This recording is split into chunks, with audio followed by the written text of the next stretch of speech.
Olá, você que me segue no Rodrigo Silva Arqueologia. Estamos de volta para o nosso bate-papo semanal, dessa vez gravado aqui do Oriente Médio.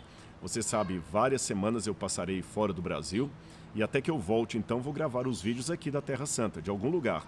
Hoje, por exemplo, eu estou em Jerusalém, não muito longe do Muro das Lamentações ou Muro Ocidental. Eu já estive lá, já fiz minha oração, já coloquei um pedido especial que alguém solicitou que eu trouxesse e agora achei esse cantinho aqui, em meio a ruínas de Jerusalém, como você pode ver esses arcos que estão atrás de mim aqui. E aqui eu sentei e estou fazendo esse bate-papo virtual com você. Mas antes de entrar no assunto de hoje, se você não é inscrito no canal, está aqui o meu convite. Se inscreva, ative o sininho de notificações, deixe o seu like, o seu comentário. Tudo isso será muito bom para que o canal seja mais visto por mais pessoas. E se você também ainda não está inscrito no curso A Bíblia Comentada com Rodrigo Silva, se você não fez a sua inscrição ainda, está aqui o meu convite. Eu vou deixar aqui no descritor desse vídeo um link, você pode clicar ali e saber mais detalhes desse estudo sistemático da Bíblia, do Gênesis até o Apocalipse. Se alguém que está assistindo já é inscrito no curso, deixe também uma mensagem aí para o acompanhamento da nossa equipe, tá bem? Ok, pessoal, hoje eu gostaria de falar com vocês então, em meio a esse ambiente de paz aqui, você está escutando passarinhos, de vez em quando você vai ouvir o som de alguém passando perto aqui, mas é o som ambiente de Jerusalém, um pedaço do mundo onde a história da redenção teve lugar. E aqui eu queria refletir com vocês um pouco sobre um assunto que eu estava conversando recentemente com uma pessoa acerca dos problemas emocionais que nós recebemos devido à nossa genealogia, aos nossos ancestrais. Você sabe que a psicologia tem demonstrado que muitos problemas são passados de pai para filho através de várias gerações. Às vezes crenças limitantes, traumas, problemas até de caráter, às vezes são advindos de ancestrais que nos antecederam na história. Aliás, um exercício psicológico muito bom de ser feito é tentar desenhar ou descobrir a árvore genealógica de sua família, isso é uma coisa importante de você tentar fazer, e procurar descobrir nesta árvore genealógica elementos, traços ou caracteres que vão se repetindo. Por exemplo, quantos casos de depressão você tem na sua família? Quantos casos você tem de pessoas que lutaram e não deram em nada? De repente, esses problemas históricos dos seus ancestrais podem oferecer a razão de muitas dificuldades que você enfrenta hoje e podem ser o passo inicial para uma autoconscientização e, ao mesmo tempo, a cura para um trauma emocional. É muito triste, mas isso infelizmente é uma verdade. Há muitos problemas que são passados de pai para filho. E eu confesso para você aqui, sem medo de ser honesto, que eu muitas vezes, ao olhar a minha ancestralidade, até onde eu pude alcançar, porque lá no Brasil, nós não somos, ou aí no Brasil, melhor dizendo, nós não somos muito afeitos a saber muita coisa dos nossos ancestrais. No máximo, sabemos o nome do nosso bisavô e para por aí. Há alguns, é claro, que conseguem saber o nome do trisavô, do tataravô, do ancestral longínquo, mas a maioria das pessoas conhecem no máximo o nome do pai, da mãe, dos avós, bisavós e talvez não muito mais do que isso. Mas quando eu fui olhar a minha ascendência, primos, tios, tios-avós, a criação de cada um, eu confesso que fiquei bem decepcionado. E a gente às vezes se flagra olhando diante do espelho como sendo o resultado de um papel que os ancestrais escreveram para nós. E como eu falei no início desse vídeo, a psicologia tem demonstrado que realmente há muitos problemas emocionais que nós enfrentamos que são oriundos de vivências dos nossos ancestrais. É uma questão de herança genética e psicológica. Agora, a pergunta que eu faço é: será que eu sou obrigado a ter um presente ruim apenas porque eu sou fruto de um passado ruim? Será que eu sou obrigado a dar errado na vida apenas porque os meus pais não deram certo? Será que eu sou obrigado a ser um fracassado apenas porque os meus ancestrais não conheciam o que é sucesso? Será que eu sou obrigado a ter um mau caráter apenas porque eu convivi no meio de pessoas com um péssimo caráter? São perguntas que eu acho que todos nós devemos fazer numa reflexão muito honesta a respeito de nós mesmos. E eu vou falar com vocês por que eu estou dizendo isso. É porque, em que pese essa certeza que eu apresentei de que muitas vezes nós temos traumas e problemas emocionais que são frutos de heranças emocionais, em que pese essa realidade, em que pese a realidade dos traumas emocionais que nós carregamos por causa da nossa infância, eu não posso permitir que o passado, meu passado, ou dos meus ancestrais, norteie o meu presente. E eu digo isto porque existe hoje, nessa sociedade líquida em que nós vivemos, uma maneira muito repetitiva das pessoas começarem agora a eximir-se da sua responsabilidade diante da vida com base nos erros ou supostos erros que outros cometeram em relação a eles. Por exemplo, eu não sou bom aluno porque o professor não é didático. Eu não sou um bom filho porque eu não tive bons pais. Eu não sou um bom marido porque eu não tive exemplo em casa. Eu sou um revoltado porque a sociedade me tornou revoltado. Será que realmente é assim? Onde entra a nossa responsabilidade? Quando eu olho os personagens que a Bíblia apresenta, eu me surpreendo com algumas coisas interessantes. Por exemplo, Saul era um homem que foi escolhido por Deus para ser rei de Israel, e quando você vai estudar o princípio da vida de Saul, você vê um homem até assim com bons traços de caráter. Ele era responsável, cuidava dos negócios da família, era obediente ao pai dele, era humilde, confiava em Deus. Só que com o passar dos anos, ele começou a mudar a sua personalidade. Parece que o poder que lhe foi dado o corrompeu. E alto lá, não culpe a Deus por isto, tá bem? Não culpe a Deus por isso. Eu não posso culpar aquele que inventou a seringa pelo jovem que está colocando droga na sua veia. O objeto está ali. Como você vai usar é responsabilidade sua. Saul teve um fracasso na sua vida. Por outro lado, eu vejo Davi, que também teve fracasso. Ele começou também de uma maneira boa com Deus, mas depois ele teve uma queda espiritual muito forte. Davi foi adúltero e assassino. Mas no final, terminou como o homem segundo o coração de Deus. Então, pegando esses dois caracteres como exemplo do que eu quero dizer, eu percebo pela Bíblia que Deus não é o Deus dos perfeitinhos, dos certinhos. Não. Ele é Deus de pessoas que, entre as suas falhas e acertos, querem caminhar com o Altíssimo. Em outras palavras, a Bíblia não é feita apenas de personagens como Daniel e José do Egito, perante os quais nós não encontramos nenhum dolo. Ela também é feita de personagens como Sansão e Davi, que tinham as suas pisadas na bola muito sérias. Agora a pergunta é, qual a diferença entre um homem como Saul e um homem como Davi? Não posso dizer que a diferença entre ambos é que Davi era perfeito e Saul era imperfeito. Não, porque eu já acabei de mencionar os defeitos de Davi. Também não posso dizer que a diferença entre os dois é porque Saul errou e Davi acertou. Os dois erraram. A diferença, talvez, entre ambos pode ser resumida em duas palavras. Em primeiro lugar, arrependimento e, em segundo lugar, responsabilidade. Davi se arrependeu amargamente do que havia feito. Por isso ele foi salvo. E, em segundo lugar, ele no Salmo fala, Senhor, eu pequei contra ti. Davi não ficou usando de desculpas, falando, pois é, a culpa é de Betseba, que foi tomar banho lá e me seduziu. Ele não ficou usando desse tipo de artimanha. Ele falou, Senhor, eu pequei contra ti. Em iniquidade me gerou a minha mãe, mas isso não é desculpa para eu ficar na iniquidade. Saul não. Saul começou a dar argumentações sociais para o seu problema. Saul começou, quem sabe, a falar, pois é, o problema é que o pessoal não me aceita, é a criação que eu tive, é Samuel que me abandonou. Então, a partir disso, eu pergunto, o que você está fazendo com a sua vida?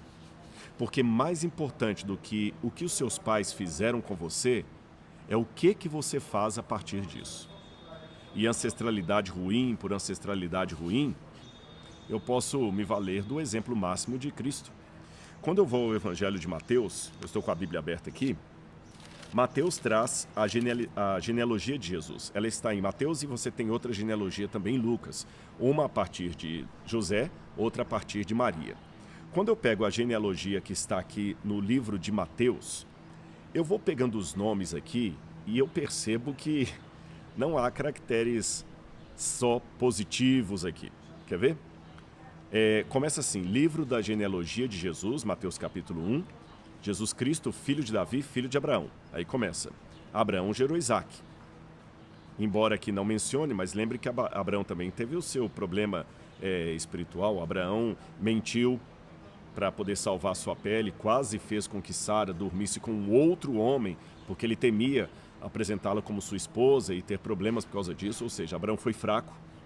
Ele foi fraco também quando ele acabou deitando-se com Agar e gerando Ismael, e muitos dos problemas que eu vejo na terra onde eu estou hoje ainda continuam sendo devidos à briga eterna entre os descendentes de Ismael e os descendentes de Isaac.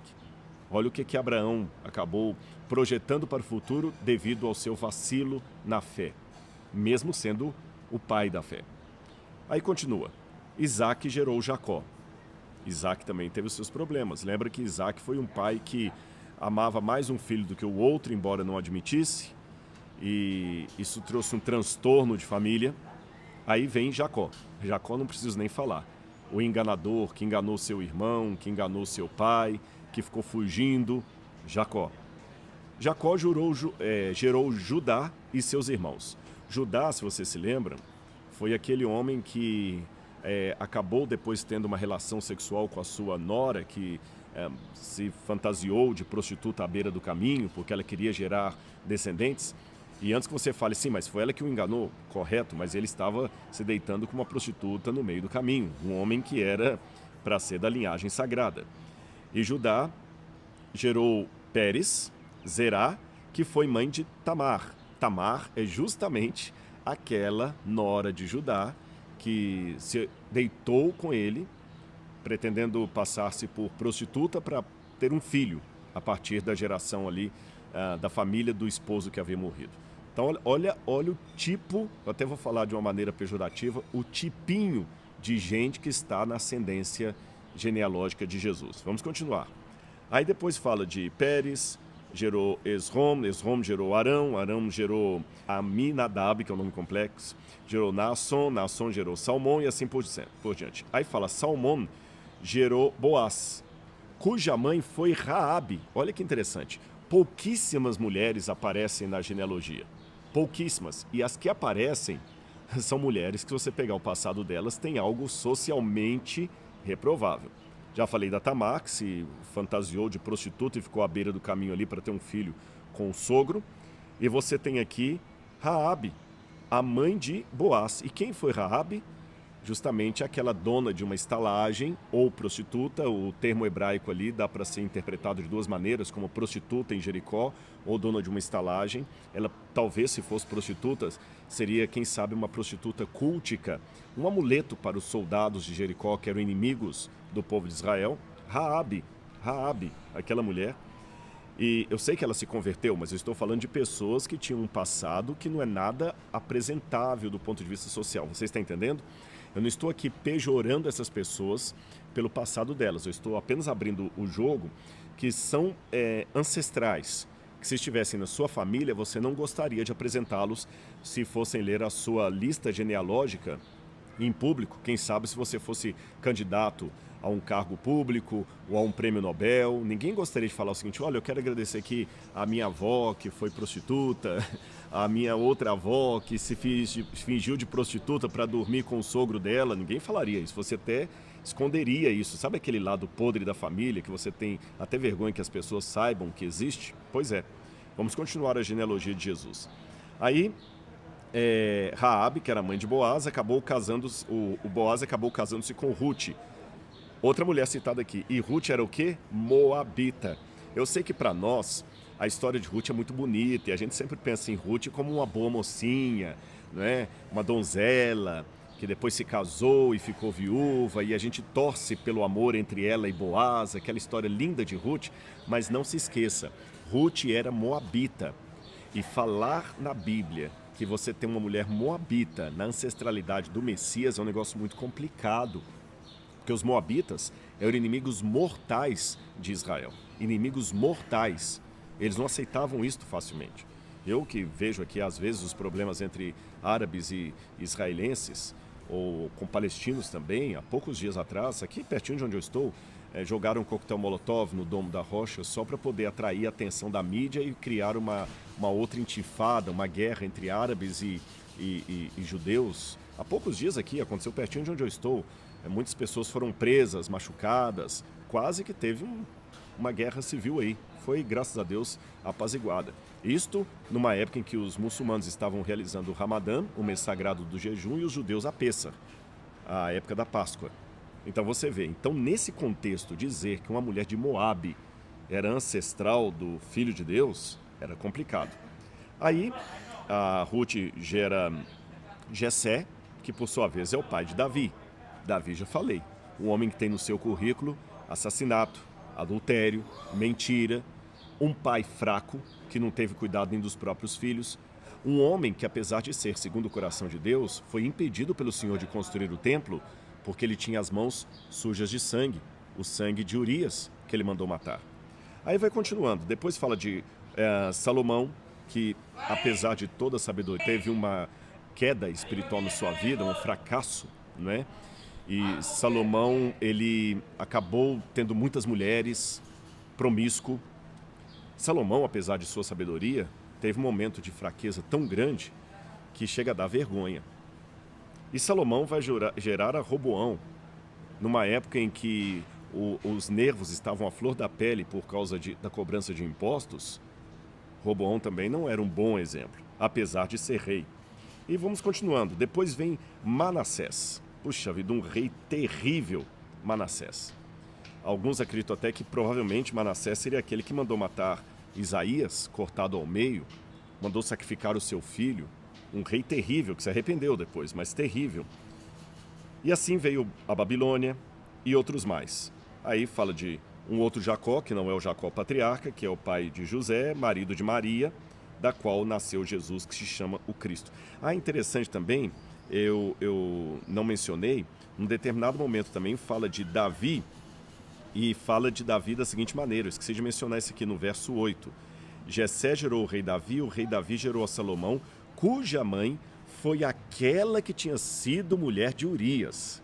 Ou seja, até a anotação do autor bíblico não escondeu que aquela mulher de Davi era uma mulher que Davi roubou de outro homem. Quando eu pego essa lista genealógica de Jesus e cruzo com dados do que a psicologia tem dito, eu poderia afirmar para vocês que Jesus teria todos os argumentos emocionais para ser alguém completamente perdido na vida, revoltado, loser, porque a herança psicológica dele não era nada boa. Eu sei que Jesus nasceu sem pecado, eu sei disso. Jesus nasceu sem pecado. Ele nasceu com uma natureza como a de Adão antes da queda. Porém, em termos físicos, Jesus nasceu com um corpo humano sujeito a todos os problemas físicos de qualquer ser humano da sua época. E nesse corpo humano, com uma mente humana, Jesus também tinha sinapse na hora de raciocinar. E em formando as suas sinapses, Jesus também poderia ter, nas sinapses do seu cérebro, vários elementos de ancestralidade que lhe trariam traumas. Não geneticamente por parte de José, porque Jesus era filho de Maria Virgem, mas certamente pela ancestralidade humana que o antecedeu, Jesus também amargou dores advindas, quem sabe, do fracasso da humanidade. A encarnação de Jesus é o resultado do fracasso da humanidade. Porque Jesus precisou se encarnar e viver entre nós, porque Adão e Eva fracassaram, comendo o fruto proibido e trazendo o pecado com todas as suas consequências sobre a raça humana. Agora, em que pese os muitos exemplos que Jesus poderia nos dar como um mestre amoroso, um homem de compreensão, didático, eu queria acentuar esse exemplo de Jesus. Ele veio de uma genealogia que não era, até certo ponto, algo do qual ele poderia se orgulhar em apresentar. Então, se o próprio Salvador, o Filho de Deus, vindo de uma genealogia tão complicada, pôde ser quem ele foi, nós, eu e você, pela graça que vem desse mesmo Jesus, poderemos ser pessoas vitoriosas a despeito daqueles que nos geraram, a despeito daqueles que foram os nossos antepassados. Então eu repito, mais importante do que o que os seus pais e avós e tios fizeram com você, é o que você vai fazer a partir disso. Sabe, a vida é como se fosse uma caixa de surpresas, mediante a qual você tem que contar uma história, colocando na história os elementos que saem dessa caixa. Você não tem controle sobre que objetos sairão dessa caixa e você vai ter que colocar na sua narrativa. Mas você pode escolher que narrativa você vai fazer a partir dos objetos que você vai retirar da caixa. Em outras palavras, a responsabilidade final é sua, é minha. É o nosso direito de escolha que vai prevalecer em formar aquilo que nós somos ou que poderíamos vir a ser, transformados pela graça de Deus. Basta que nós a aceitemos ou, espero que não, a rejeitemos. Que decisão você vai tomar? Saiba, portanto, que a sua decisão diante da graça de Deus, além de ser uma decisão que vai ser a sua salvação, pode ser também a sua cura para os traumas emocionais. Pense nisto. Daqui de Jerusalém, eu envio então a minha bênção, o meu abraço e até o nosso próximo vídeo. Tchau, tchau.